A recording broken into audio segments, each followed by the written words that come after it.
Bismillahirrahmanirrahim. Assalamualaikum warahmatullahi wabarakatuh. Perkenalkan, nama saya Arif Dermawan dari Prodi Ilmu Komunikasi. Di video ini saya akan menjawab pertanyaan ujian akhir semester dari mata kuliah Komunikasi Organisasi. Pertanyaan pertama adalah, gaya kepemimpinan apa yang muncul dari kasus ini? Gaya kepemimpinan yang muncul pada kasus ini adalah otoriter. Otoriter sendiri adalah tindakan menurut kemauan sendiri, di mana setiap produk pemikiran dipandang benar. Pemimpin yang otoriter ini biasanya jarang mempertimbangkan masukan dari anggota kelompok untuk membuat sebuah keputusan. Pertanyaan kedua, analisis kelebihan dan kekurangan dari gaya kepemimpinan yang ada dalam kasus tersebut. Kelebihannya adalah yang pertama, efektif ketika keputusan harus dibuat dengan efisien dan cepat, tanpa waktu untuk berkonsultasi dengan orang lain. Yang kedua, mencegah bisnis atau proyek menjadi stagnan karena organisasi yang buruk atau kurangnya kepemimpinan. Yang ketiga, membuat individu, kelompok atau tim tidak kelewatan tenggang waktu proyek yang penting. Yang keempat, pemimpin dapat lebih mudah mengelola krisis ketika kendali ada sepenuhnya di tangan mereka. Yang kelima, arahan dan visi yang jelas. Dan yang terakhir, pemimpin otoriter bekerja paling efektif dalam situasi penuh tekanan. Hal ini membuat setiap anggota tim menghormati kepemimpinannya. Kekurangan dari gaya kepemimpinan otoriter ini, yang pertama, membuat kepemimpinan berpusat pada satu sosok tertinggi, atau pemimpin adalah penguasa. Yang kedua, sering menunjukkan kepercayaan pada nasihat, saran, ide, dan kemauan decision making orang lain. Yang ketiga, karyawan yang berada di bawah kepemimpinannya tidak memiliki rasa ownership dan tanggung jawab terhadap pekerjaannya. Yang keempat, membuka peluang bagi pemimpin untuk menyalahgunakan jabatannya. Yang kelima, kesuksesan pemimpin berdasarkan rasa takut dan kepatuhan bawahan yang bersifat kaku. Dan yang terakhir, membuat perusahaan berisiko bergantung pada satu orang saja, sehingga rentan membuat orang-orang di bawahnya sulit berfungsi ketika ia keluar. Yang ketiga, pertanyaan dari UAS ini adalah, saran apa yang seharusnya diberikan kepada perusahaan ABC untuk mengatasi masalah yang timbul akibat gaya kepemimpinan yang tidak sesuai dengan visi misi perusahaan. Saran yang pertama, berkomunikasi secara detail. Yang kedua, bersikap adil. Dan yang terakhir, mendengarkan pendapat orang lain atau memberi izin berpendapat. Tujuannya agar seluruh jajaran dari yang paling atas sampai yang terbawah dapat mengekspresikan setiap pendapat dan membangun ikatan yang lebih harmonis dalam sebuah perusahaan.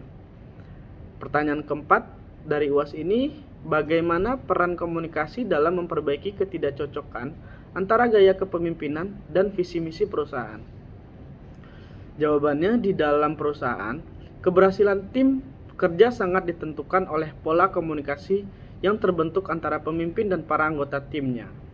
Komunikasi yang efektif dapat menyampaikan semua informasi penting yang harus diketahui oleh semua anggota tim.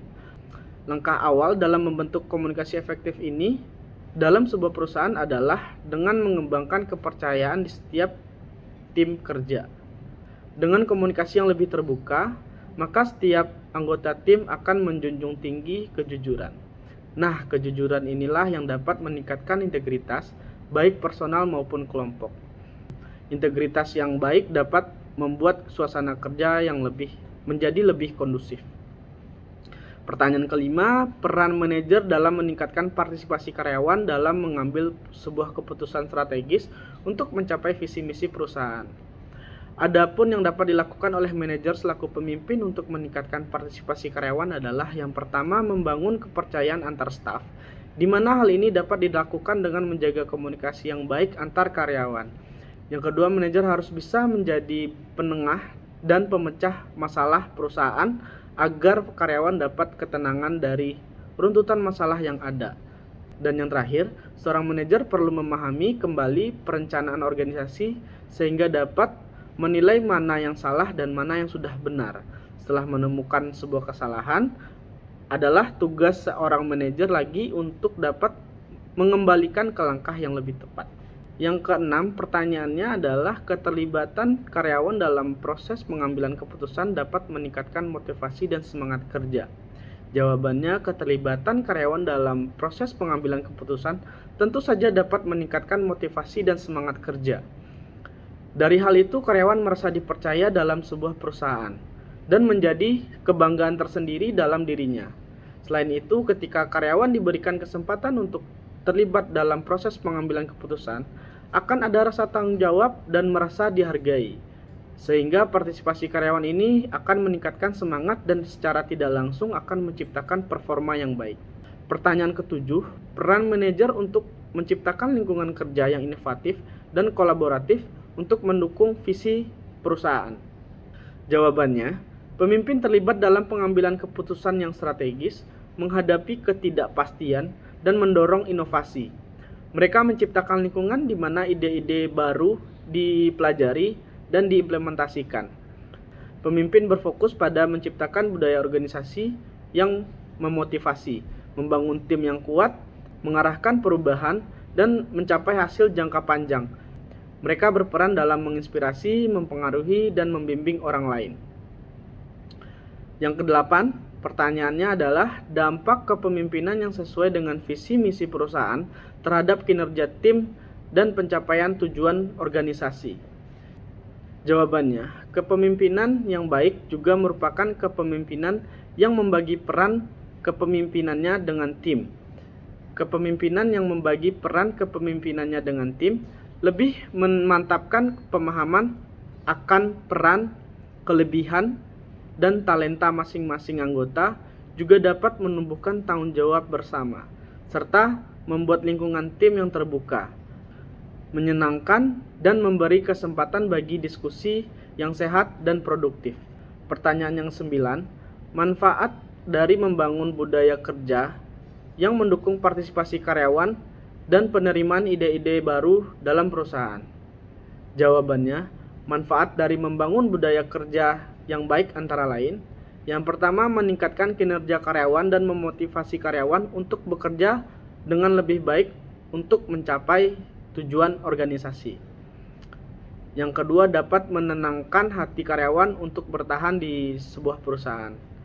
Dan yang terakhir, timbulnya rasa saling menghargai dan rasa kepedulian antar karyawan dan juga pemimpin. Pertanyaan terakhir dari UAS ini adalah cara mengidentifikasi dan memahami visi misi perusahaan serta pentingnya mengintegrasikan nilai-nilai tersebut dalam gaya kepemimpinan. Jawabannya, pemimpin yang berbasis nilai menjadi inspirasi bagi para pengikutnya untuk tetap loyal dan berkomitmen dalam melaksanakan tanggung jawabnya. Namun terkadang value-based leadership dapat tidak berjalan sesuai ekspektasi, baik itu akibat persepsi negatif atau kurangnya dari penerapan gaya kepemimpinan tersebut. Oke, sekian dari jawaban pertanyaan dari UAS mata kuliah komunikasi organisasi ini. Saya Arif Dermawan. Wassalamualaikum warahmatullahi wabarakatuh.